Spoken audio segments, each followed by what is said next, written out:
Bismillahirrahmanirrahim. Assalamualaikum warahmatullahi wabarakatuh. Alhamdulillahi rabbil alamin. Wassalatu wassalamu ala ashrafil anbiya'i wa sayyidil mursalin. Nabiyyina Muhammadin wa ala alihi wa sahbihi wa man tabi'ahum bi ihsanin ila yaumiddin. Allahumma inna nas'aluka bi asma'ikal husna wa sifatikal ula an tu'allimana ma yanfa'una wa an tanfa'ana bima 'allamtana wa an tazidana 'ilman wa 'amala wa an taj'ala hadzal 'amal khalisan liwajhikal karim wa an tusahhila lana umurana wa talabana fil 'ilmi wa an tusliha lana qulubana wa syu'unana kullaha wa alla takilana ila anfusina tarfata 'ain innaka waliyyu dzalika wal qadiru alaih. Para jemaah sekalian, hadirin dan hadirat, ikhwati wa akhwati fillah rahimana wa rahimakumullah. Alhamdulillah, pada kesempatan yang berbahagia ini kita bisa bermajlis, kita bisa berkumpul untuk saling mengingatkan dalam kebaikan dan kebenaran. Mudah-mudahan pertemuan kita di majelis ini benar-benar kita dasari dengan keikhlasan hanya untuk mendapatkan pahala dari Allah Subhanahu wa taala. Dan mudah-mudahan dengan keikhlasan tersebut Allah Subhanahu wa taala melipat gandakan pahala amalan ini dan memberikan kepada kita semuanya ilmu yang bermanfaat dan berkah yang bisa dengan baik dan mudah untuk kita terapkan dalam kehidupan kita dan juga bisa dengan baik dan mudah kita sebarkan kepada orang-orang yang ada di sekitar kita. Amin amin ya rabbal alamin. Tidak lupa salawat dan salam, keberkahan dan kenikmatan semoga selalu terlimpahkan dan tercurahkan kepada Nabi Agung Muhammad sallallahu alaihi wasallam. Begitu pula kepada seluruh keluarga beliau, seluruh sahabat beliau, dan seluruh kaum muslimin yang mengikuti beliau dan para sahabat yang dengan baik hingga hari akhir nanti. Ikhwati wa akhwati fillah, hadirin dan hadirat yang kami cintai karena Allah Subhanahu wa taala.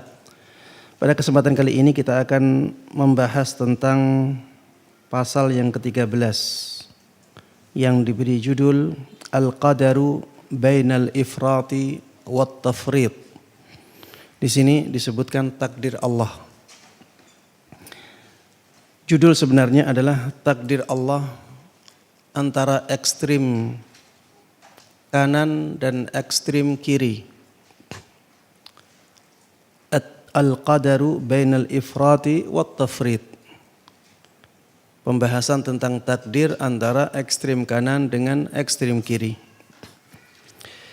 Kemudian pembahasan ini sebenarnya masih berkaitan dengan pembahasan tentang doa Nabi kita Muhammad sallallahu alaihi wasallam yang disinggung di pembahasan yang ke-11. Ya, yang diberi judul Tauhid dan Ubudiyah. Itu di situ disebutkan doa Nabi kita Muhammad sallallahu alaihi wasallam, Allahumma inni abduk ibnu abdik ibnu amatik nasiyati biyadik madin fiyya hukmuk adlun fiyya qada'uk.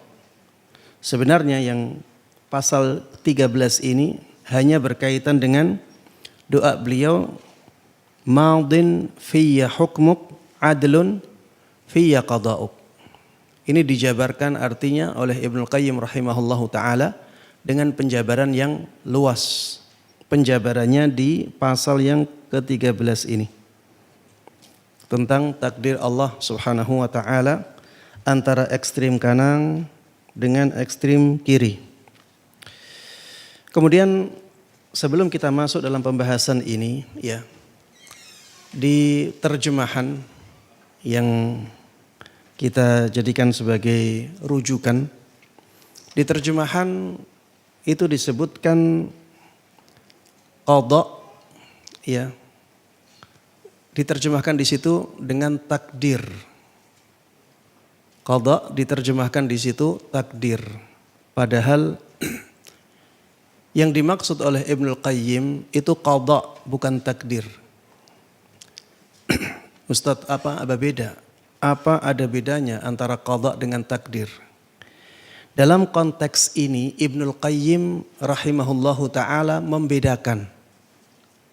Jadi jangan sampai kita memahami dengan penyamaan. Memang ada ulama yang menyamakan antara qada dengan takdir. Ada ulama yang membedakan. Ada ulama yang mengatakan kalau dua kata ini berkumpul dalam satu konteks maka maknanya beda. Tapi kalau dua kata ini ya berpisah dalam konteks yang berbeda-beda maka maknanya sama. Di sini ada 3 pendapat. Secara terperinci menjadi 4 pendapat dalam masalah qada dan qadar ini. Jadi pendapat yang pertama mengatakan bahwa qada dan qadar itu maknanya sama. Tidak ada bedanya.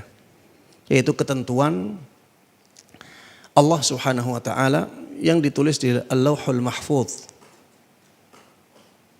yang berkaitan dengan perjalanan makhluknya. Baik. Ini pendapat yang pertama, tidak ada perbedaan antara qada dan takdir. Pendapat yang kedua, pendapat yang mengatakan ada perbedaan antara qada dan takdir ini. Tapi mereka pun berbeda. Apa perbedaannya? Yang pertama mengatakan bahwa qada itu adalah takdir Allah Subhanahu wa taala yang ada di Al-Lauhul Mahfuz sebelum diwujudkan oleh Allah Subhanahu wa taala. Ini qada. Sedangkan takdirnya itu setelah nyata, setelah diwujudkan oleh Allah Subhanahu wa taala, itu namanya takdir. Hasil perwujudan dari qada itu namanya takdir. Ini perbedaan menurut kelompok yang pertama. Kelompok yang kedua mengatakan perbedaannya sebaliknya. Qada itu takdir yang dicatat oleh Allah Subhanahu wa taala di Al-Lauhul Mahfuz. Sedangkan perwujudannya itu namanya qadar, yaitu takdir. Ya, ini kebalikan. Baik, kalau kita anggap ini pendapat yang ketiga, maka pendapat yang keempat adalah pendapatnya Syekh Muhammad Ibn Shalih Al-Utsaimin, ya, yang beliau mengatakan kalau qada dan qadar itu dikumpulkan dalam satu konteks, maka ada bedanya.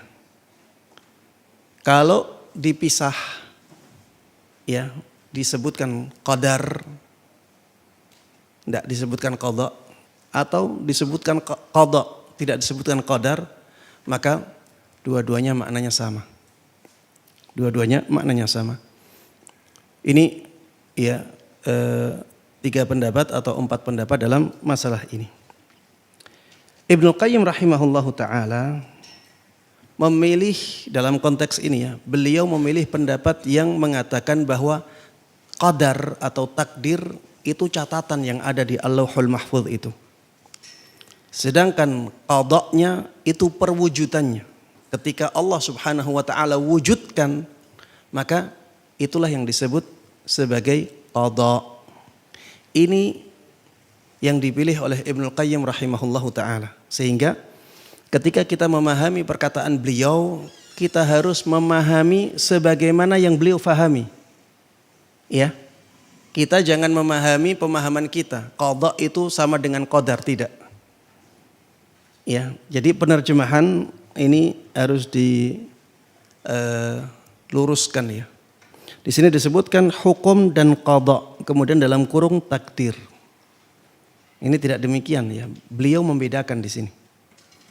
Beliau membedakan bahwa yang dimaksud qada adalah hasil dari pelaksanaan takdir Allah Subhanahu wa taala yang telah ditentukan di Al-Lauhul Mahfuz.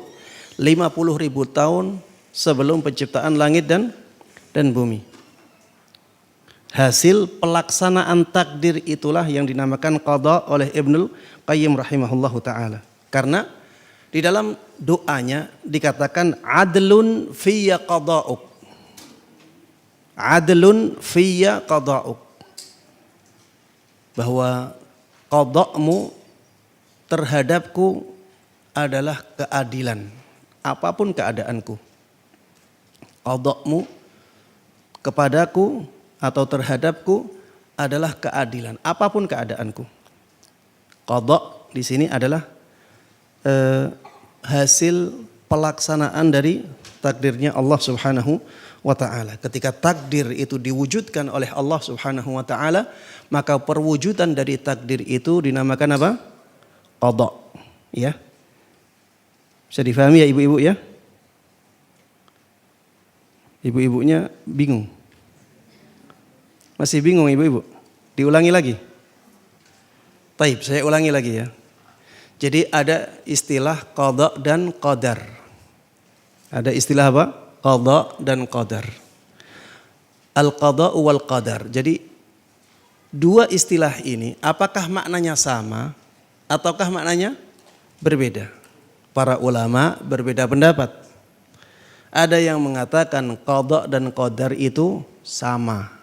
Tidak ada bedanya. Itulah ketetapan Allah Subhanahu wa ta'ala yang akan ya dilakukan oleh makhluknya. Makhluknya tidak akan keluar dari ketetapan itu sama sekali. Dan itu sudah dicatat oleh Allah Subhanahu wa ta'ala 50.000 tahun sebelum penciptaan langit dan bumi. Sebagaimana disabdakan oleh Nabi kita Muhammad sallallahu alaihi wasallam. Ini faham ya yang pertama ya? Baik. Pendapat yang kedua, pendapat yang mengatakan ada bedanya antara qada dan qadar. Baik. Mereka mengatakan bedanya qada itu ketentuan Allah Subhanahu wa ta'ala yang Allah catat di Allahul Mahfuz. Sebelum 50.000 tahun 50.000 tahun sebelum penciptaan langit dan bumi. Itu qada. Sedangkan takdirnya adalah perwujudan dari qada tersebut. Ketika diwujudkan, misalnya ya. Misalnya musyafa' itu akan mengadakan kajian di Masjid Raya Cipinang Muara pada hari Sabtu tanggal 21 Oktober. Ini sudah tercatat di Al-Lauhul Mahfuz. Itu dinamakan qada. Sedangkan keberadaan ana di sini saat ini ketika sudah terjadi itu namanya takdir, qadar. Itulah qadar, itulah takdir. Ini pendapat yang kedua. Jelas? Baik, pendapat yang ketiga sebaliknya. Pendapat yang ketiga sebaliknya, yang di Al-Lauhul Mahfuz yang dicatat oleh Allah Subhanahu wa ta'ala 50.000 tahun sebelum penciptaan langit dan bumi namanya qadar. Sedangkan kejadian yang merupakan perwujudan dari qadar tersebut itulah yang disebut qada. Ini yang dipilih oleh Ibnul Qayyim di kitab ini. Ini pendapat yang ketiga ini yang dipilih oleh Ibnul Qayyim rahimahullahu ta'ala dalam kitab ini. Sehingga kita harus memahami perkataan Ibnul Qayyim sebagaimana yang beliau pilih. Baik, pendapat yang keempat, pendapat yang mengatakan apabila qada dan qadar ini disebutkan dalam satu kalimat, Allah itu punya qada dan qadar, maka artinya harus dibedakan. Artinya harus dibedakan. Ini pendapat yang dipilih oleh Syekh Muhammad Ibn Saleh Al-Utsaimin. Dan beliau mengatakan kalau disebutkan dalam satu kalimat maka harus dibedakan. Dan beliau memilih pembedaan yang disebutkan oleh Ibnul Qayyim rahimahullahu ta'ala. bahwa qadar itu yang dicatat oleh Allah Subhanahu wa taala di Al-Lauhul Mahfuz 50.000 tahun sebelum penciptaan langit dan bumi, sedangkan qadanya adalah perwujudan dari qadar itu. Ketika diwujudkan oleh Allah Subhanahu wa taala, maka itulah yang dinamakan sebagai qada. Apabila dua kata ini dipisah, Allah itu punya qada, maka sama maknanya dengan qadar. Atau ada orang mengatakan Allah itu punya takdir, sama maknanya dengan qada. Ini pendapat yang dipilih oleh Syekh Muhammad Ibn Shalih Al-Utsaimin. Ya, jadi ada 4 pendapat di sini. Bisa difahami ya? Ibu-ibu paham? Masih bingung lagi ibu-ibu? Hah? Paham ya? Taib. Disebutkan di sini masih terkait doa Rasulullah sallallahu alaihi wasallam sebelumnya yang disebutkan di pasal ke-11. Beliau membedakan antara hukum Allah dan qadanya. Ya, jangan disebut takdirnya. Karena Ibnu Qayyim rahimahullahu taala membedakan antara qada dan takdir. Ya, jadi disebut sebagai qada bukan takdir. Beliau membedakan antara hukum Allah dengan qadanya. Tadi qada menurut Ibnu Qayyim apa? Hasil pelaksanaan dari takdir Allah Subhanahu wa taala yang dicatat di Al-Lauhul Mahfuz 50.000 tahun sebelum penciptaan langit dan bumi. Iya. Beliau ya Nabi kita Muhammad sallallahu alaihi wasallam dalam doanya membedakan antara hukum Allah dengan qadanya. Adlun fiyya hukmuk madin fiyya hukmuk adlun fiyya qada'uk. Hukummu ya Allah itu pasti berlaku atasku. Dan qada'mu itu ya Allah itu pasti adil terhadapku. Jadi ada hukum, ada qada'nya Allah Subhanahu wa ta'ala. Beliau menyebutkan bahwa hukum Allah berlaku bagi hambanya. Madin fiyya hukmuk. Hukummu pasti berlaku atasku. Dan qada'nya selalu adil terhadap mereka. Adlun fiyya qada'uk. Qada'mu itu pasti adil terhadapku. Hukum Allah terbagi menjadi 2. Yang pertama adalah hukum agama yang bersifat syar'i. Hukum agama atau syariat Allah Subhanahu wa ta'ala. Syariat Allah Subhanahu wa ta'ala ini tidak hanya pada syariat Nabi Muhammad sallallahu alaihi wasallam, tapi mencakup semua syariat Allah Subhanahu wa ta'ala. Ya. Kemudian yang kedua, hukum alam yang bersifat qadari. Hukum alam yang bersifat qadari. Ya sunnatullah. Sunnatullah yang berlaku di alam semesta ini. Kedua hukum ini telah ditetapkan dan diberlakukan bagi setiap hambanya. Ia harus menjalani kedua hukum yang telah ditetapkan kepadanya itu suka atau tidak suka. Jadi takdir Allah yang berupa hukum alam ya. Ketetapan Allah yang berupa sunnatullah pasti akan terjadi. Ya. Kenikmatan yang kita dapatkan itu ketentuan dari Allah. Musibah yang kita alami ketentuan dari Allah. Bencana-bencana alam ini semuanya ketentuan dari Allah Subhanahu wa ta'ala. Nikmat-nikmat yang terus Allah keluarkan dari alam semesta ini untuk manusia itu ketentuan dari Allah Subhanahu wa ta'ala. Itu ya tidak bisa dihindari oleh manusia. Baik ketentuan yang disenangi oleh manusia ataupun ketentuan yang dibenci oleh manusia. Mereka tidak akan mampu untuk menghindar darinya. Kehidupan seseorang, kematian seseorang, ini semuanya sunnatullah. Ya, adanya keburukan, ya orang-orang yang melakukan kemaksiatan, adanya syaitan, ya, adanya para nabi, adanya amal-amal saleh, adanya pertempuran, peperangan antara yang hak dengan yang batil. Ini semuanya adalah sunnatullah yang harus berjalan di muka bumi. Dan ini atas kehendak dari Allah Subhanahu wa taala. Kita sebagai hambanya Allah Subhanahu wa taala tidak akan mampu menghindar darinya. Suka atau tidak. Bedanya ya, beda antara keduanya. Antara hukum Allah dengan qadanya. Bedanya antara hukum agama yang bersifat syar'i, hukum syariat dengan hukum alam. Bedanya apa? Hukum alam tidak mungkin dilanggar oleh seorang pun. Tidak mungkin dihindari oleh dia. Hukum alam tidak mungkin dihindari oleh dia. Sedangkan hukum agama, syariat Islam itu bisa dilanggar oleh manusia.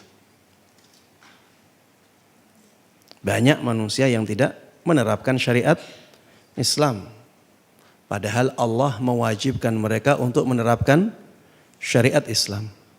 Iya, kita jangan jauh-jauh ke negara. Kita sebagai pribadi itu diwajibkan menerapkan syariat Islam yang berkaitan dengan kita. Tetap saja di sana banyak orang-orang yang tidak menerapkan syariat Islam untuk dirinya sendiri. Banyak yang tidak menerapkan syariat Islam walaupun untuk dirinya sendiri. Ya apalagi kalau kita berbicara yang lebih dari itu. Misalnya kekuasaan. Tentunya banyak ya yang tidak menerapkan syariat Islam. Padahal Allah mewajibkan mereka semuanya untuk menerapkan syariat Islam. Beda dengan hukum yang kauni, yaitu sunnatullah. Tidak mungkin dihindari oleh manusia. Tidak mungkin dihindari oleh manusia.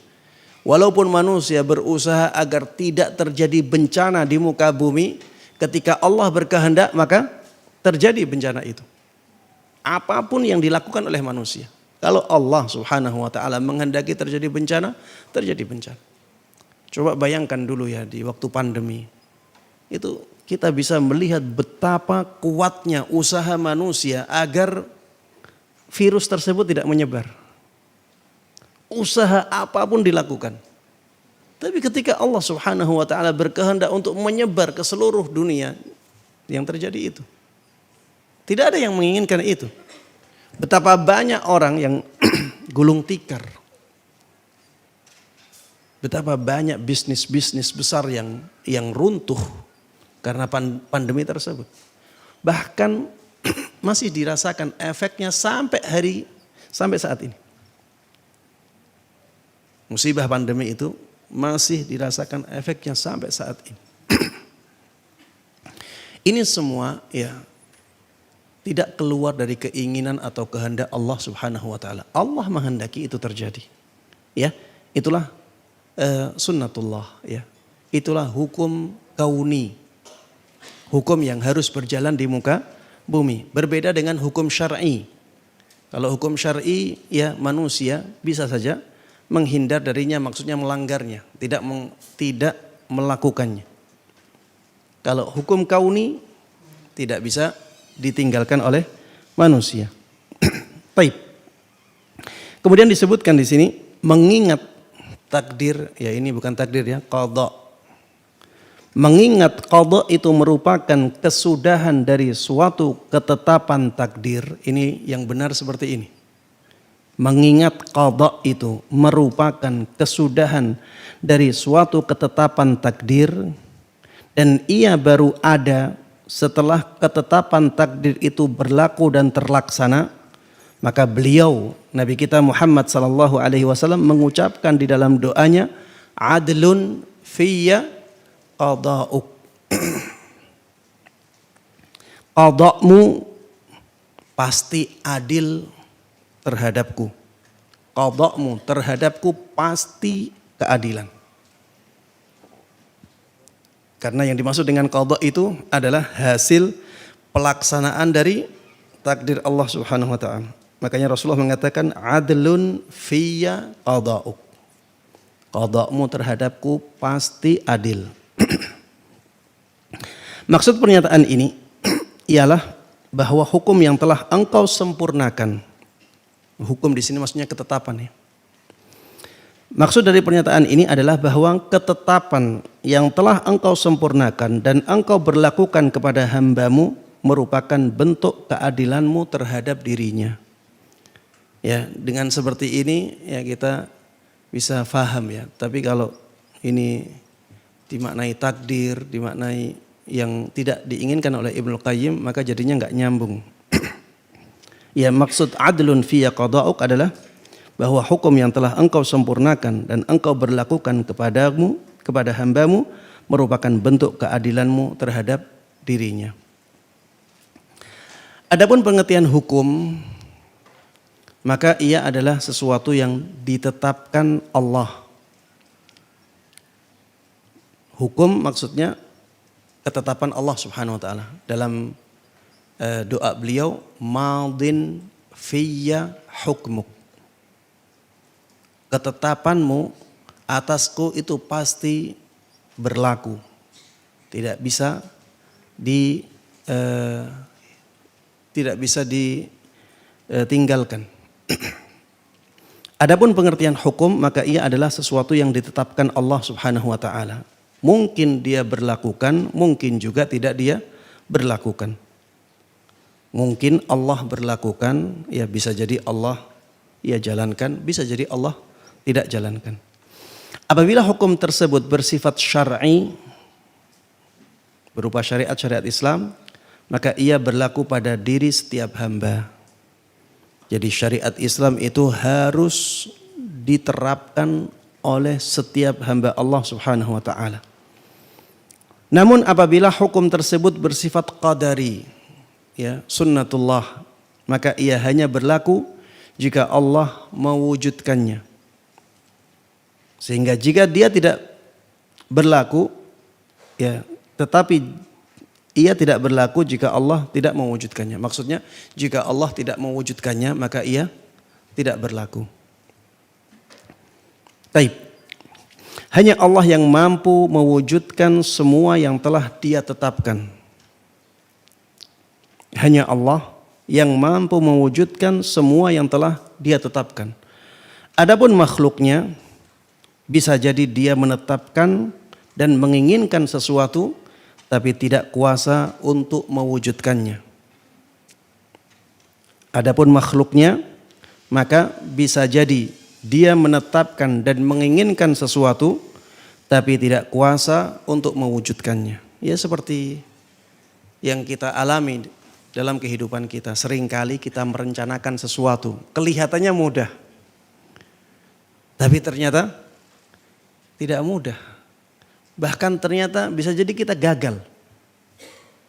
Bisa jadi kita gagal. Bahkan kadang sesuatu yang sepele ya. Setiap hari misalnya ke sekolah. Setiap hari ke kantor. Pakai mobil yang masih bagus. Suatu hari tiba-tiba mobilnya mogok. Dan akhirnya hari itu tidak bisa ke kantor. Padahal ya ke kantor 10 menit, 20 menit. Tapi bisa jadi seseorang tidak mampu mewujudkan hal yang menurut dia masih sepele. Apalagi ya rencana-rencana besar. Seringkali meleset. Beda dengan Allah Subhanahu wa taala Al-Qadir. Allah yang maha berkuasa atas segala sesuatu. Ketika Allah Subhanahu wa taala merencanakan sesuatu, dan ketika Allah Subhanahu wa taala ingin mewujudkannya, maka tinggal mengatakan kun, maka adalah hal tersebut, terjadilah hal itu.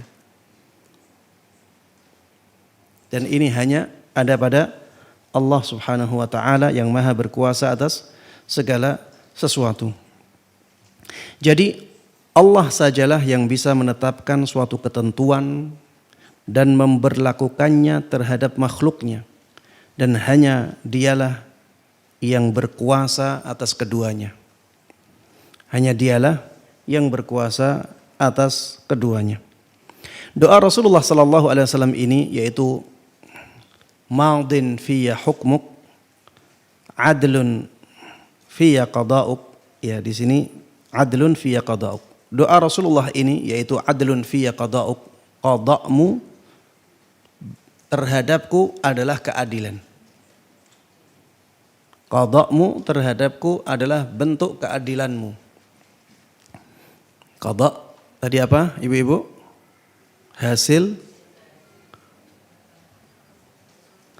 Hasil pelaksanaan takdirnya Allah Subhanahu wa ta'ala.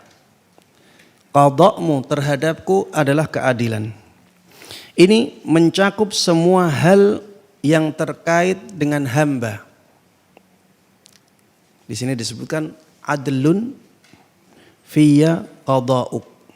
Qada'uk itu ada kata qada', ada kata-kata ka, qada'uka. Qada' itu nakirah, ka-nya itu ma'rifah. Yang paham bahasa Arab, apabila ada nakirah disandingkan kepada ma'rifah, maka maknanya umum.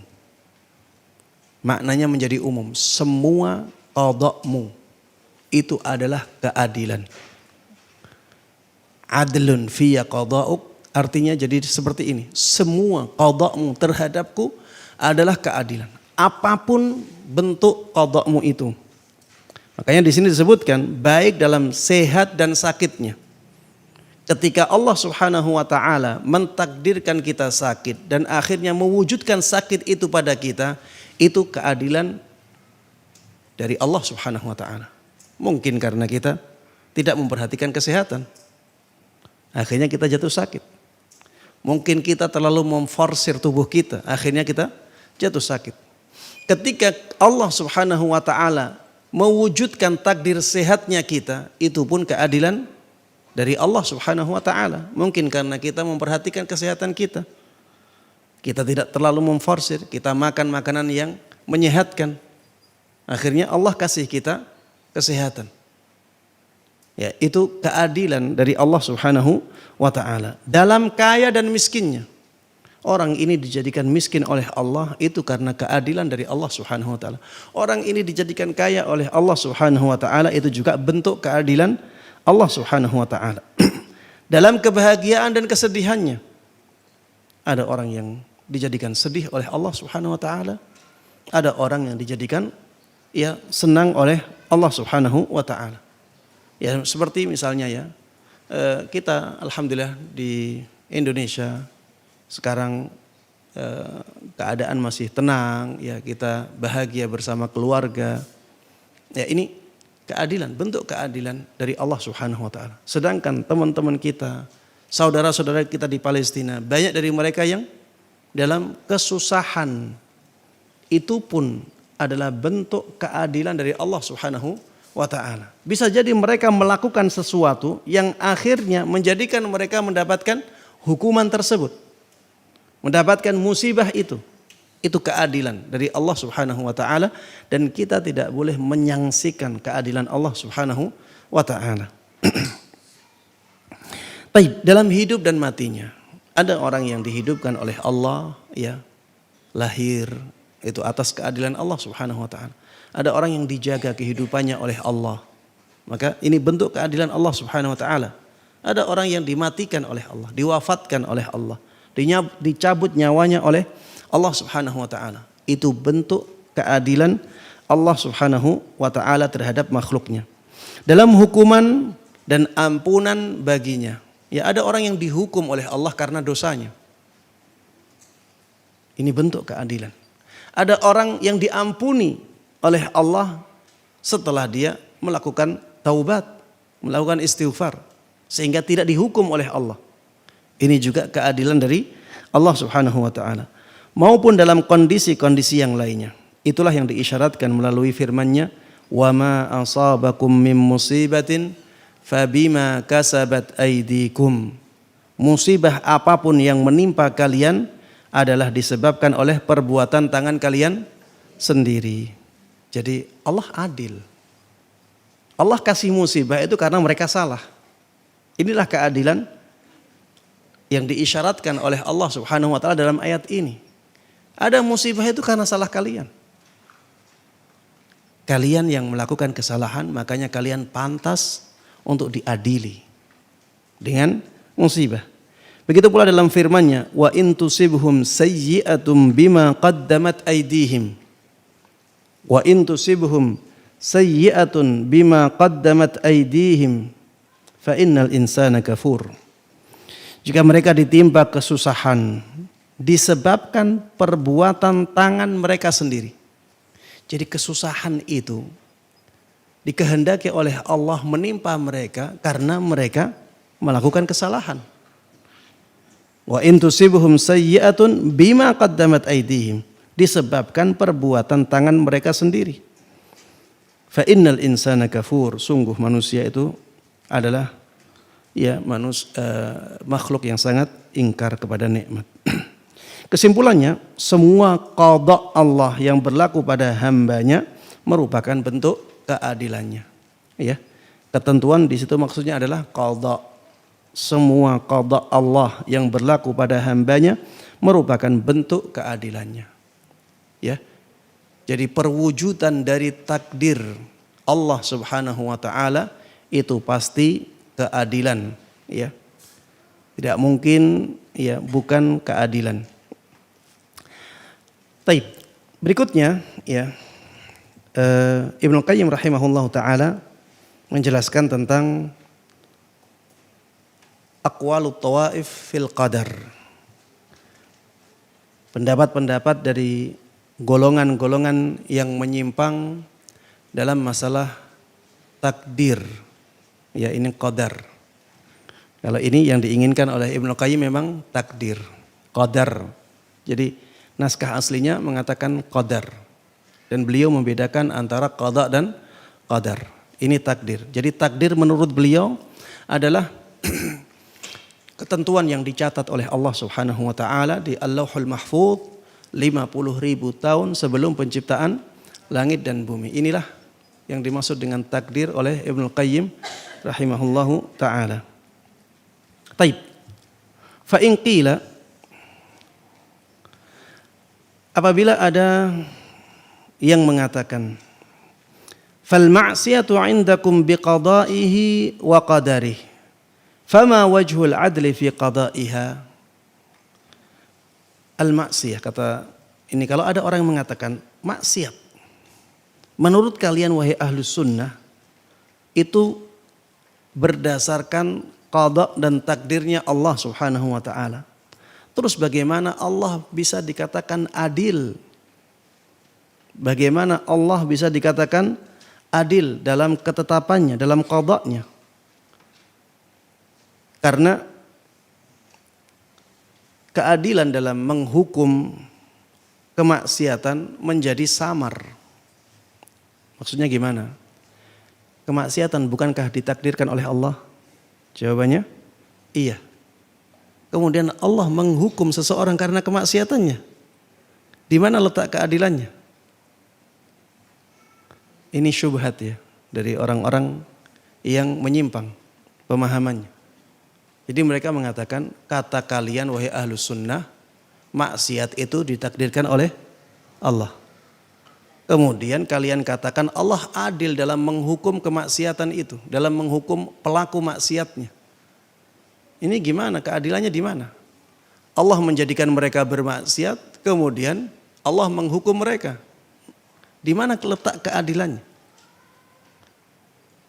Ini orang-orang dari ahli kalam, ya, mereka akhirnya karena logika ini, banyak dari mereka yang akhirnya mengingkari takdir. Mereka mengingkari takdir. Tidak ada takdir itu. Kalau takdir ada, maka akhirnya Allah nggak adil. Akhirnya Allah tidak adil. Kalau Allah tidak adil, jelas itu mustahil. Berarti kita harus jaga bahwa Allah itu adil dan takdirnya dihilangkan. Ini syubhat yang dilontarkan oleh orang-orang ahlul kalam. Banyak Mu'tazilah yang berpendapat seperti ini. Ya, Mu'tazilah, kemudian Qadariyah. Qadariyah itu dikatakan Qadariyah karena mereka mengingkari takdir Allah Subhanahu wa taala. Bahkan ada beberapa orang di zaman ini yang mengatakan takdir Allah ya yang tercipta saat ini. Sebelumnya tidak dicatat oleh Allah Subhanahu wa taala. Ada yang mengatakan Allah sebelumnya tidak tahu. Taunya ketika sudah terjadi. Na'udzubillahi min dzalik, ya. Jadi seakan-akan Allah tidak tahu apa yang akan terjadi, sedangkan manusia bisa jadi mereka bisa memprediksi. Subhanallah. Ya, dalam keyakinan Ahlus Sunnah dua-duanya dijaga. Jadi keyakinan kepada takdir itu salah satu dari rukun iman yang harus kita imani. Keyakinan bahwa Allah adil itu juga harus dijaga karena Allah Subhanahu wa taala itu punya sifat adil, ya. Bahwa Allah Subhanahu wa taala itu maha adil. Ibnu Qayyim rahimahullah taala ketika menyebutkan syubhat ini, beliau mengatakan ini memang salah satu pertanyaan yang penting untuk diperhatikan. Berdasarkan asumsi tersebut, sekelompok orang yaitu pengikut faham Jabariyah. Pengikut faham Jabriyah itu orang-orang yang memahami bahwa kita makhluknya Allah Subhanahu wa taala itu seperti daun yang ditiup oleh angin. Jadi kemanapun angin meniup daun itu, maka daun itu akan ngikut. Kita itu seperti itu. Jadi kita nggak punya kebebasan. Kita nggak punya kehendak. Ini orang-orang Jabriyah. Jadi kita itu sebenarnya dipaksa oleh Allah Subhanahu wa taala untuk menjalani kehidupan kita. Kita hadir di majelis ini menurut mereka ini paksaan dari Allah. Kita dipaksa oleh Allah Subhanahu wa taala. Jadi kita nggak punya kehendak. Itu orang-orang Jabriyah. Ada yang seperti ini. Ya, dan itu disebutkan oleh para ulama dalam kitab-kitab firaq, ya. Kelompok-kelompok atau golongan-golongan di barisan kaum muslimin yang mereka mengaku sebagai kaum muslimin, ada yang seperti ini. Ini orang-orang yang ya ekstrim kanan dalam takdir. Yang ekstrim kiri yang tadi. Yang menganggap bahwa tidak ada takdir. Karena kalau ada takdir, Allah itu tidak adil. Sedangkan Ahlus Sunnah di tengah-tengah mereka. Allah adil dan Allah ya punya takdir. Taib. Di sini disebutkan berdasarkan asumsi tersebut, sekelompok orang meyakini bahwa keadilan Allah adalah segala yang telah ditakdirkan Allah. Ya, ana ubah terjemahan karena tidak seperti yang diinginkan oleh Ibnu Qayyim. Sekelompok orang meyakini bahwa keadilan Allah adalah segala yang telah ditakdirkan Allah. Sementara kezaliman Allah adalah sesuatu yang mustahil secara zatnya. Ini orang-orang Jabariyah. Sebabnya karena kezaliman adalah melakukan sesuatu tindakan pada hak milik orang lain. Sementara segala sesuatu adalah milik Allah Subhanahu wa taala. Oleh karena itu, perbuatan Allah terhadap makhluknya apapun bentuknya merupakan bentuk keadilan. Muskilah ini. Perbuatan Allah Subhanahu wa taala apapun bentuknya kepada makhluknya dianggap sebagai keadilan. Akhirnya apa?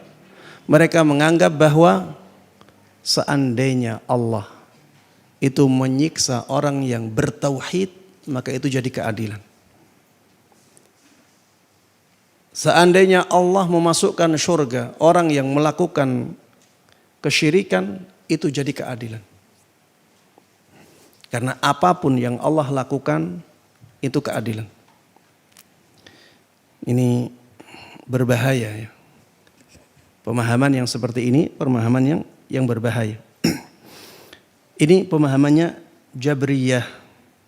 Allah tidak mungkin melakukan kezaliman secara zatnya. Allah tidak mampu melakukan kezaliman. Semua yang dilakukan oleh Allah adalah keadilan. Kelompok lainnya berpendapat bentuk keadilan yang sesungguhnya adalah bahwa Allah tidak menghukum hambanya atas dosa mereka yang telah ditetapkan melalui qada dan qadarnya. Inilah golongan Mu'tazilah. Mereka yang menafikan qada dan qadarnya Allah Subhanahu wa taala. Apabila Allah memberikan hukuman atas suatu dosa, maka dosa tersebut terjadi bukan atas dasar qada dan qadarnya Allah. Jadi takdir di sini menjadi hilang karena mereka ingin mempertahankan keadilan, dan menurut mereka tidak mungkin berkumpul antara keyakinan terhadap takdir dengan keyakinan terhadap keadilan Allah Subhanahu wa taala. Ibnu Qayyim mengatakan, jadi keadilan Allah itu diwujudkan dengan memberikan hukuman atau celaan di dunia atau di akhirat atas dosa yang dilakukan oleh seorang hamba atas kehendaknya sendiri. Jadi tidak boleh ada takdir. Kalau ada takdir berarti Allah tidak adil ketika menghukum seorang hamba karena maksiatnya. Baik. Ibnu Qayyim mengatakan kedua kelompok di atas sulit memadukan keadilan Allah dan takdirnya dalam konteks yang sesungguhnya. Akibatnya mereka mengklaim bahwa orang yang meyakini takdir tidak mungkin bisa membenarkan adanya keadilan Allah. Muskilah. Akibatnya mereka mengklaim bahwa orang yang meyakini takdir tidak mungkin bisa membenarkan adanya keadilan Allah. Sebaliknya, orang yang meyakini keadilan Allah tidak dapat membenarkan keberadaan takdirnya. Intinya mereka menganggap bahwa antara keyakinan kepada takdir itu bertentangan dengan keyakinan terhadap keadilan Allah Subhanahu wa taala. Ini tidak bisa dikompromikan. Itu dalam pandangan mereka. Sebagaimana mereka sulit memadukan antara keyakinan terhadap keesaan Allah dan keyakinan terhadap keberadaan sifat-sifat Allah Subhanahu wa taala. Orang-orang Mu'tazilah demikian ya. Orang-orang Mu'tazilah itu demikian. Jadi mereka itu subhanallah ya, karena mendahulukan akal, akhirnya mereka banyak menyelisih akal. Karena mereka mendewa-dewakan akalnya, akhirnya keputusannya atau kesimpulan yang mereka anggap sebagai kesimpulan akal, kesimpulan logika, itu banyak menyelisih logika. Seperti misalnya mereka mengatakan Allah itu alimun bila ilm. Allah itu maha mengetahui tanpa sifat mengetahui. Ini orang-orang Mu'tazilah seperti ini. Mereka yang mendewa-dewakan akalnya, ketika mendahulukan akal atas nas, atas wahyu, akhirnya mereka menyimpulkan sesuatu yang jauh dari akal. Bagaimana dikatakan maha mengetahui tapi tanpa sifat mengetahui? Ya memang seperti itu dalam keyakinan mereka. Makanya ya yang seperti ini harus kita tinggalkan. Jangan sampai kita mendahulukan akal. Akal kita itu lemah. Ya, akal kita itu lemah. Fungsi akal itu memahami. Bukan mempertentangkan atau bukan menentang. Jadi fahami wahyu dengan baik. Fahami wahyu dengan baik. Itulah tugas akal. Dan jangan ditentang. Allah Subhanahu wa taala di dalam Al-Qur'an ya sudah banyak sekali menjelaskan bahwa manusia itu lemah, akal manusia pun lemah. Seperti misalnya Allah Subhanahu wa taala mengatakan wa ma utitum minal ilmi illa qalila. Kalian itu tidak dikasih ilmu kecuali hanya sedikit. Ilmu yang kalian dapatkan itu sedikit. Jadi kalau ilmunya sedikit berarti apa? Ya jahil. Jahil. Walaupun di mata kita dia orang yang paling pintar, paling jenius, tetap saja berlaku firman Allah, "Wa ma utitum minal ilmi illa qalila." Sampai sekarang ini orang tidak bisa menemukan dan membuktikan adanya jin. Padahal jin itu ada. Orang di zaman dahulu bisa mengatakan bahwa ada jin. Teknologi sekarang yang mereka katakan ini sudah sangat canggih, itu tidak bisa menemukan mana jin. Makanya orang-orang yang seperti ini biasanya tidak meyakini adanya jin. Ruh yang sangat dekat dengan dia, tidak dia ketahui. Tidak dia ketahui. Ilmu manusia itu sangat sedikit. Sekarang ada di penjelasan tentang ruang angkasa. Ya. Ada materi apa? Materi gelap. Yang banyak mendengarkan penjelasan tentang materi gelap. Materi gelap itu apa? Materi yang belum dikenal oleh manusia.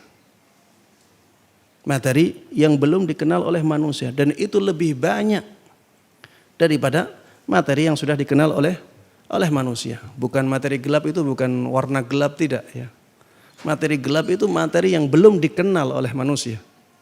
Ini apa? Dan itu lebih banyak daripada yang sudah dikenal oleh manusia. Ini menunjukkan apa? Menunjukkan manusia itu lemah. Pikirannya lemah, logikanya pun lemah. Maka apabila menyikapi wahyu Allah Subhanahu wa taala, menyikapi sabda Rasulullah sallallahu alaihi wasallam, harusnya kita menundukkan akal. Kita harusnya tahu diri kalau akal kita itu lemah. Fahami wahyu tersebut, fahami hadis tersebut dengan baik, kemudian terima dan terapkan. Taib. Di sini disebutkan sebagaimana mereka sulit memadukan antara keyakinan terhadap keesaan Allah dan keyakinan terhadap keberadaan sifat-sifat Allah. Jadi orang-orang Mu'tazilah itu mengatakan Allah tidak punya sifat. Karena kalau Allah punya sifat dan sifatnya bermacam-macam, berarti Allah itu lebih dari satu. Kalau Allah punya sifat yang banyak, itu menunjukkan bahwa Allah itu banyak, bukan satu. Padahal kita harus mengesahkan Allah Subhanahu wa taala. Maka akhirnya mereka menafikan sifat. Mengatakan Allah itu Maha mengetahui tapi tanpa sifat mengetahui. Karena kalau mereka menetapkan sifat mengetahui, nanti mereka akan menetapkan sifat yang lain juga. Sifat mendengar. Mereka akan menetapkan sifat melihat. Kalau sifatnya banyak, berarti Allahnya banyak. Itu dalam pemikiran mereka. Akhirnya mereka menafikan sifat. Tidak ada sifat bagi Allah. Namanya bagaimana? Namanya tetap ada. Karena bisa jadi satu zat tapi namanya banyak. Bisa.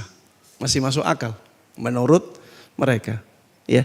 Maka ini jangan diikuti ya. Ini pemahaman yang menyimpang. Kita sebagai ahlus sunnah wal jamaah, kita meyakini bahwa Allah Subhanahu wa taala punya nama yang banyak dan setiap nama tersebut mengandung sifat-sifat untuk Allah Subhanahu wa taala.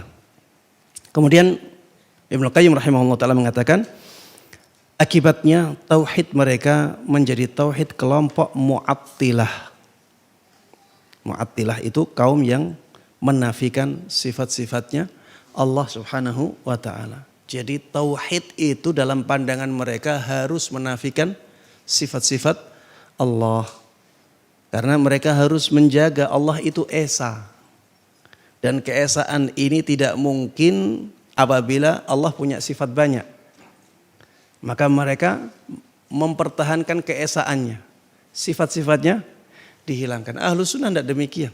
Ahlus sunnah mempertahankan keesaan Allah, mentauhidkan Allah dalam zatnya, tapi ahlus sunnah tetap meyakini bahwa Allah itu punya banyak sifat sebagaimana Allah sebutkan dan Rasulullah SAW jelaskan. Dan konsep keadilan Allah yang mereka fahami justru merupakan pendustaan terhadap takdir. Ini orang-orang Mu'tazilah ya.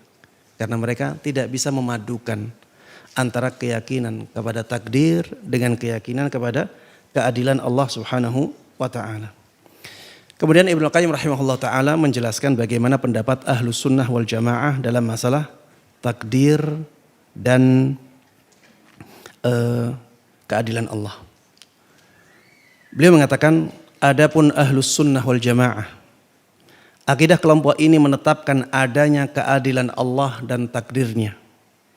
Kezaliman menurut mereka adalah menempatkan sesuatu bukan pada tempatnya. Inilah kezaliman. Kezaliman adalah menempatkan sesuatu bukan pada tempatnya. Bukan menggunakan sesuatu yang bukan hak miliknya. Ya, sebagaimana tadi disebutkan oleh orang-orang Jabariyah. Bukan itu. Kezaliman itu menempatkan sesuatu tidak pada tempatnya. Seperti mengadab orang yang taat.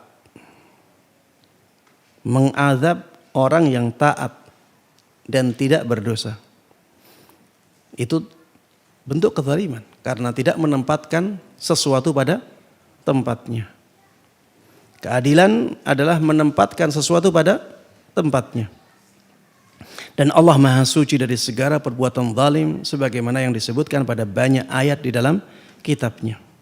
Allah Subhanahu wa taala sekalipun membuat orang tersesat menurut kehendaknya, menetapkan seseorang berbuat maksiat dan dosa sesuai kehendaknya, semua itu dia lakukan semata-mata karena keadilannya terhadap orang tersebut. Semua itu dia lakukan semata-mata karena keadilan Allah terhadap orang itu. Jadi ketika Allah mentakdirkan orang ini berdosa, orang ini melakukan kemaksiatan, itu memang cocok untuk orang itu, memang pantas dia mendapatkan takdir itu. Dia pantas mendapatkan qadha itu.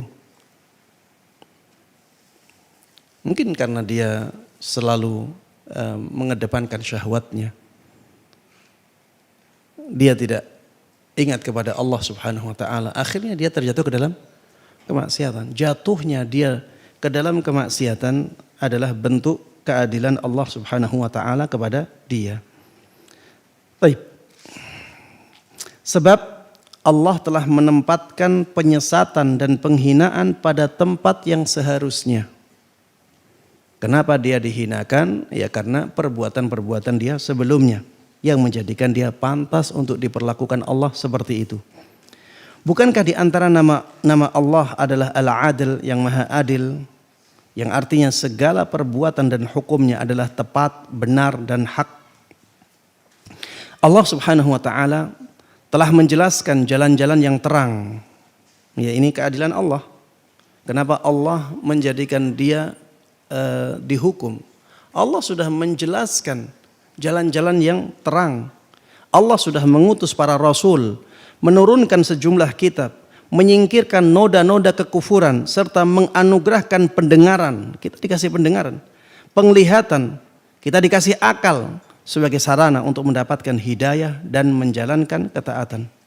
Dan semua itu merupakan bentuk keadilan Allah Subhanahu wa taala. Allah juga memberikan taufik berupa tambahan pertolongan kepada siapapun yang Dia kehendaki. Dia sendiri yang ingin memberikan pertolongan dan taufik kepada hambanya itu, dan semua itu merupakan karunia-Nya. Demikian pula Allah menelantarkan seseorang yang tidak pantas menerima taufik dan karunia-Nya, serta memberikan orang tersebut bergantung serta membiarkan orang itu bergantung kepada dirinya sendiri. Dia sendiri yang tidak ingin memberikan taufik kepada orang itu, lalu memutuskan karunia-Nya darinya, akan tetapi orang tersebut tetap mendapatkan keadilannya. Ya, intinya Allah Subhanahu wa taala Dialah yang memberikan hidayah kepada makhluknya. Dan itu merupakan bentuk kemurahan Allah Subhanahu wa taala kepada orang itu. Itu juga bentuk keadilan Allah Subhanahu wa taala kepada orang itu. Allah juga yang menyesatkan sebagian hambanya. Allah yang menyesatkan sebagian hambanya. Dan itu bentuk keadilannya. Allah hukum dia dan Allah tetap adil ketika Allah menghukum dia. Alasan penelantaran Allah kepada hambanya ada dua macam. Ya, dengan mengetahui alasan ini, kita jadi tahu sisi keadilan Allah ketika Allah yang menyiksa orang tersebut. Pertama, alasan penelantaran Allah kepada hambanya ada dua macam. Yang pertama, sebagai balasan terhadap penyimpangan hamba karena lebih menaati dan mengikuti musuhnya, yaitu musuh Allah Subhanahu wa taala, serta sengaja melupakan Allah dan tidak bersyukur kepadanya. Oleh karena itulah hamba tersebut pantas ditelantarkan dan diabaikan oleh Allah. Ya, karena hamba tersebut melakukan penyimpangan. Dia bahkan lebih mentaati syaitan, lebih mentaati musuh-musuh Allah daripada mentaati Allah Subhanahu wa taala. Dia sengaja melupakan Allah. Dia sengaja tidak bersyukur kepada Allah Subhanahu wa taala. Makanya dia pantas ditelantarkan, pantas diabaikan, pantas dihukum oleh Allah Subhanahu wa taala. Yang kedua, Allah memang tidak ingin menganugerahkan taufik kepadanya sejak awal karena dia tahu, ya karena Allah tahu bahwa hambanya itu tidak akan menyadari betapa besar nikmat hidayah. Dia tidak akan bersyukur kepada Allah atas nikmat tersebut, tidak akan memuji Allah atas nikmat itu, dan dia tidak akan mencintai Allah Subhanahu wa taala. Jadi Allah tidak memberikan nikmat itu kepadanya sebab dia memang tidak layak menerimanya. Sebab dia memang tidak layak menerimanya. Allah tahu itu, makanya Allah telantarkan dia, Allah sesatkan dia. Akhirnya Allah hukum. Tentang hal ini Allah Subhanahu wa taala berfirman, "Wa kadzalika fatanna ba'dahum bi ba'dil liyaqulu ahaula'i mannallahu 'alaihim min bainina alaysallahu bi'a'lama bisyakirin." Demikianlah kami telah menguji sebagian mereka, orang yang kaya dengan sebagian yang lain orang yang miskin, agar mereka orang yang kaya itu berkata, orang-orang di antara kita semacam inikah yang diberi anugerah oleh Allah? Jadi orang-orang yang kaya mengatakan kepada orang miskin yang mereka mendapatkan hidayah, apa orang-orang yang seperti ini yang dikasih hidayah oleh Allah? Miskin, ya, rakyat jelata, rakyat biasa, yang seperti ini yang dikasih hidayah oleh Allah. Kita yang kaya-kaya, yang cerdas-cerdas ini nggak mendapatkan hidayah. Mereka meremehkan itu. Allah berfirman, tidakkah Allah mengetahui tentang mereka yang bersyukur kepadanya? Ya, tidakkah Allah Subhanahu wa taala lebih mengetahui mereka yang bersyukur kepadanya? Yang bersyukur itulah yang mendapatkan hidayah. Ya, bukan yang diberikan nikmat oleh Allah Subhanahu wa taala saja. Tapi yang bersyukur dengan nikmatnya walaupun sedikit, itulah yang mendapatkan hidayah darinya. Allah juga berfirman, walau alimallahu fihim khaira la asma'ahum. Walau alimallahu fihim khaira la asma'ahum. Sekiranya Allah tahu kebaikan ada pada mereka, tentulah Allah menjadikan mereka dapat mendengar. Tentunya Allah menjadikan mereka mendengar, maksudnya mendengar nasihat, ya, mendengar nasihat, mendengar dakwah. Apabila Allah menetapkan bahwa orang-orang tertentu akan tersesat dan dia jadikan suka berbuat maksiat, maka itu semata-mata karena keadilan Allah. Ya, apabila Allah menetapkan bahwa orang-orang tertentu akan tersesat dan dia jadikan suka berbuat maksiat, maka itu semata-mata karena keadilannya. Sebagaimana halnya ketika Allah menetapkan agar ular, kalajengking, dan anjing buas dibunuh. Allah menetapkan hukum tersebut berdasarkan keadilannya. Meskipun sejak awal hewan-hewan tersebut memang diciptakan dengan sifat yang membuatnya pantas untuk dibunuh. Pembahasan seputar takdir ini telah kami ungkapkan secara panjang lebar di dalam kitab besar, yakni mengenai qada dan qadar, yaitu kitab Syifa'ul Alil, ya. Ya, beliau punya kitab Syifa'ul Alil, ini tentang takdir khusus, ya. Pembahasan tentang qada dan qadar. Selain penjelasan di atas, lafal doa Nabi tersebut yaitu hukummu berlaku atasku, madin fiyya hukmuk, hukummu berlaku atasku, adlun fiyya qada'uk, qada'mu adil bagiku, juga menjadi bantahan terhadap pendapat dua golongan tersebut. Dua golongan berikut. Yang pertama Qadariyah. Qadariyah itu kelompok yang mengingkari takdir Allah Subhanahu wa taala. Yaitu golongan yang secara umum menolak adanya takdir Allah kepada hambanya, dan secara khusus perbuatan hamba tidak ditentukan oleh qada dan qadarnya Allah, tetapi dari kehendak mereka sendiri. Ya, orang-orang sekarang itu banyak mengatakan masa depan itu kita yang menciptakan. Ini salah jemaah. Ini bertentangan dengan keyakinan terhadap takdir Allah. Bukan kita yang menciptakan. Yang menciptakan adalah Allah Subhanahu wa taala. Kita hanya berusaha. Kita hanya berusaha. Kita disuruh untuk berusaha, diperintahkan oleh Allah untuk berusaha. Tapi tidak boleh kita katakan kita yang menciptakan masa depan kita. Tidak. Yang menciptakan masa depan kita adalah Allah Subhanahu wa taala. Dan secara khusus Qadariyah yaitu golongan yang secara umum menolak adanya takdir Allah kepada hambanya, dan secara khusus perbuatan hamba tidak ditentukan oleh qada dan qadarnya Allah. Adapun yang merupakan takdir Allah hanya sebatas perintah dan larangan yang Dia tetapkan bagi mereka. Adapun yang merupakan takdir Allah hanya sebatas perintah dan larangan yang Dia tetapkan bagi mereka. Kelompok yang kedua yaitu kelompok Jabariyah. Yaitu golongan yang berpendapat bahwa semua yang ditakdirkan Allah adalah bentuk keadilannya yang tidak mungkin dibalas dengan hukuman. Jika tidak demikian, maka tidak ada faedahnya sabda Rasulullah sallallahu alaihi wasallam dalam doa beliau, takdirmu adil bagiku. Keadilan menurut mereka adalah segala yang mungkin dikerjakan, sedangkan kezaliman adalah sesuatu yang pada dasarnya mustahil terjadi. Menurut mereka, seolah-olah beliau mengucapkan madin wa nafidhin fi qada'uk. Takdirmu berlaku dan terlaksana atasku. Ungkapan ini sama persis dengan ungkapan yang pertama. Ya, ini ada kesalahan juga di sini. Disebutkan di dalam penerjemahannya, ungkapan ini sama persis dengan pendapat pertama.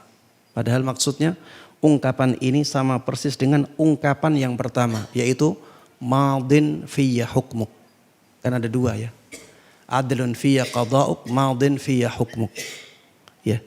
Yang pertama madin fiyya hukmuk, yang kedua adlun fiyya qada'uk. Ya, menurut kalau dari sudut pandang orang-orang Jabariyah, ini dua kata ini seakan-akan satu. Ya, seakan-akan satu. Tidak ada gunanya mengatakan adlun fiyya qada'uk, karena artinya sudah diwakili oleh madin fiyya hukmuk. Ya, ini pembahasan takdir memang agak berat ya, pembahasan tentang takdir ini. Jadi memang pembahasan takdir ini tidak cukup ya dipelajari dalam satu majelis seperti ini. Kemudian ini juga sebenarnya penjelasan tentang hadis, bukan penjelasan tentang takdir. Ya, jadi Ibnu Qayyim di sini sebenarnya menjelaskan tentang hadis, sehingga penjelasan tentang takdirnya tidak begitu runut. Ya, kalau kita ingin membahas tentang takdir yang lebih baik ya kita belajar di kitab akidah. Ya, kita belajar di kitab akidah. Makanya ana pernah sampaikan ya di awal majelis ya bahwa fawaidul fawaid ini adalah penjelasan tentang faedah-faedah yang ya dipikirkan oleh Ibnu Qayyim rahimahullahu taala, dan ini ringkasannya. Ini kitab yang kita kaji ini ringkasannya, dan ana sampaikan penjelasan tentang faedah-faedah ini biasanya berdasarkan perenungan yang sudah mendalam. Biasanya berdasarkan apa? Perenungan yang sudah mendalam. Dan perenungan yang sudah mendalam itu ya biasanya lebih susah difahami. Biasanya lebih susah difahami. Seperti ya penjelasan tentang takdir ini ya ini perenungan ya dari Ibnu Qayyim rahimahullahu taala. Ya, makanya agak susah difahami terutama bagi mereka yang belum belajar masalah takdir ya atau iman kepada takdir. Ya bisa diikuti ya kajian-kajian Ustadz Firanda ya tentang takdir Allah. Ya, diikuti agar bisa memahami, ya. Nanti ada iradah, ada masyiah, ya, ada iradah syar'iyah, ada iradah kauniyah. Itu hubungannya dengan takdir. Itu difahami dengan baik. Nanti ada maratibul qadar, ada tahapan-tahapan takdir. Jadi takdir itu berdasarkan ilmu Allah. Berdasarkan ilmu Allah Subhanahu wa ta'ala. Dari ilmu tersebut, ya, dari ilmu tersebut kemudian ada kitabah, ya, ilmu tersebut kemudian ditulis, ya, dalam Al-Lauhul Mahfuz. Kemudian setelah itu ada masyiah, keinginan Allah Subhanahu wa ta'ala untuk mewujudkannya. Kemudian setelah itu ada al-khalq, penciptaan Allah. Allah wujudkan. Inilah tahapan takdir. Yang pertama ilmu Allah. Ilmunya mencakup semua yang akan terjadi dan semua yang telah terjadi. Dan semua yang sedang terjadi. Jadi yang akan terjadi, yang sedang terjadi, yang kemarin terjadi dan yang dulu terjadi, semuanya diketahui oleh Allah Subhanahu wa ta'ala dengan sangat detail. Kemudian pengetahuan itu ditulis oleh Allah Subhanahu wa ta'ala di Al-Lauhul Mahfuz. Di Al-Lauhul Mahfuz. Dan ini tidak akan beda dengan kenyataannya. Setelah ditulis oleh Allah Subhanahu wa ta'ala, kemudian Allah berkehendak untuk mewujudkan. Itulah masyiah. Kehendak Allah untuk mewujudkan, ya, yang ada di tulisan tersebut. Kemudian setelah itu Allah wujudkan. Itulah yang namanya al-khalq, ya. Dan yang kita lihat saat ini, yang sudah terjadi ini, itulah yang dinamakan sebagai al-qadha oleh Ibnu Qayyim rahimahullahu ta'ala. Itu al-khalq, ya, diciptakan oleh Allah sehingga terwujud dalam kenyataan. Taib, jemaah sekalian rahimana rahimakumullah, ini yang bisa saya sampaikan dalam kesempatan kali ini. Mudah-mudahan bermanfaat dan Allah berkahi. Amin amin ya rabbal alamin. Karena waktu yang sudah mepet asar, ya, kurang 5 menit lagi, maka kita akhiri kajian ini. Mudah-mudahan apa yang kita bahas bersama bermanfaat untuk kita semuanya. Mudah-mudahan Allah berkahi ilmu kita dan mudah-mudahan Allah Subhanahu wa ta'ala memberikan kepada kita taufiknya untuk bisa mengamalkan dan menyebarkan semua ilmu agama yang sampai kepada kita dengan baik dan mudah. Amin amin ya rabbal alamin. Wa sallallahu wa sallama wa baraka ala nabiyyina Muhammadin wa ala alihi wa sahbihi wa man tabi'ahum bi ihsanin ila yaumiddin. Wa subhanakallahumma wa bihamdik asyhadu an la ilaha illa anta astaghfiruka wa atubu ilaik. Wassalamu alaikum warahmatullahi wabarakatuh.